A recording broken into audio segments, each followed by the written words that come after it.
This is Mission Control Houston. The Expedition 29 voyage aboard the International Space Station continued throughout this week with the crew enjoying a 5-day program that gets them to their 136th day in space aboard the complex. The team has been watched over by 3 teams of flight controllers that support activities aboard the International Space Station around the clock. The crew had a very busy week aboard the International Space Station.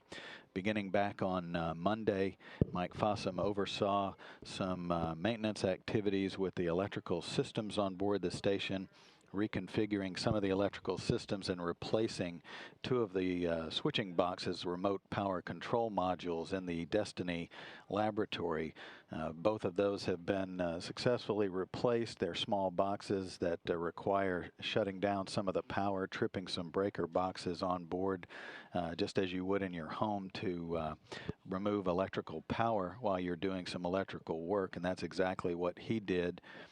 So he performed that task and brought those systems back up to working order with the help of flight controllers here on the ground earlier in the week.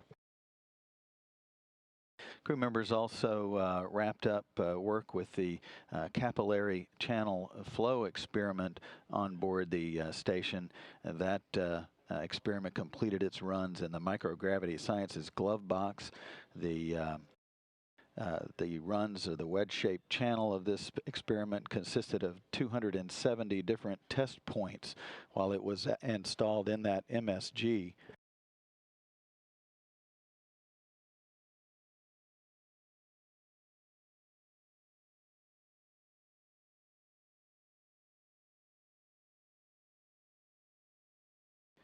Also, the crew members watched along with the flight control teams on the ground as the Russian flight control team on Wednesday completed a partial reboost of the station's altitude.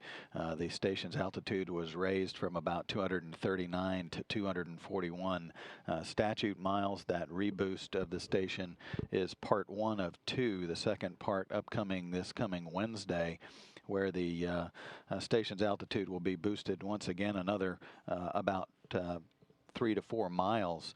All of that sets the stage for the undocking of a Progress supply vehicle that's at the station right now.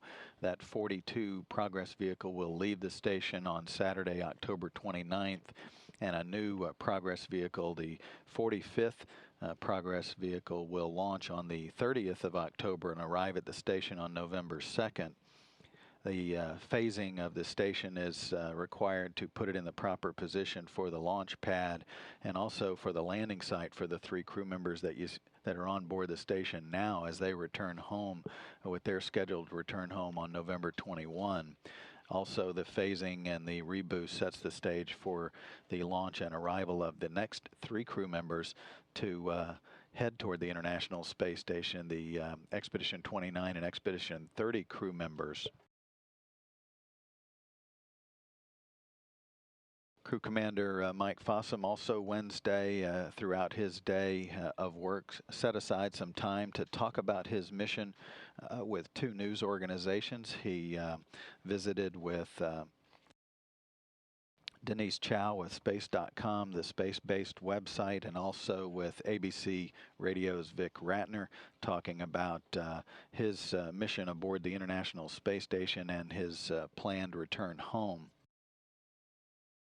Thursday was a focus of attention with Mike Fossum in one module, the laboratory module, working with a combustion integrated rack, reconfiguring that rack for future flame type experiments. The fluids and combustion facility accommodates different challenges of working with fluids and combustion processes in microgravity.